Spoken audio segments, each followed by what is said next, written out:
Would you pray with me? Lord, as we come to learn from your word and seek to understand something of the big story of the Bible, may it not just be a story of the past, but a living word that speaks into our lives today and calls us into a deepening relationship with you. Amen. In some ways, that song we've just sung is a summary of the whole story of the Bible.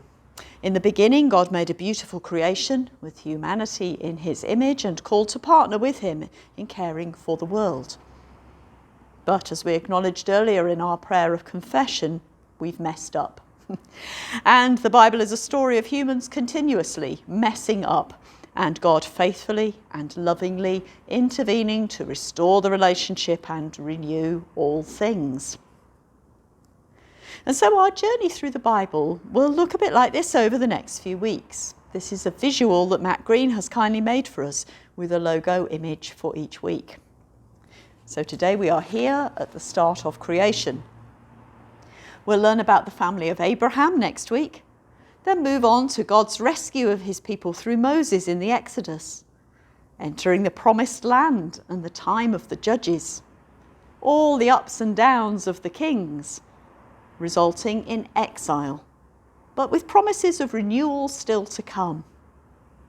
We then move into the New Testament and the beginning of the new creation through Jesus, the birth of the church and our place within that today, ending with the future hope that's expressed in Revelation that one day there will be a complete renewal where sin and death, pain and suffering are no more in a new heaven and earth.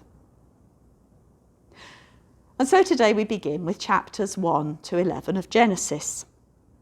The author of Genesis is unknown, and its stories must have been told and passed on orally long before they were written down. Perhaps by Moses, his name is associated with the first 5 books, but most likely not reaching a final written form until much later in the time of King David, when Israel, settled in the land, reflected back on their history. Oral tradition would have been strong, and there's no reason to dismiss these early stories because of that. But it is also fair to read them as stories intended to convey a message rather than necessarily historical fact. These were stories that explained Israel's understanding of who God was and who they were as his people. And so now, rather than me telling you, we're going to watch a video about the story told in the early chapters of Genesis. It's produced by the Bible Project, an American organisation who produce some great resources. I commend their videos to you if you'd like to look them up on the internet or ask me about them later.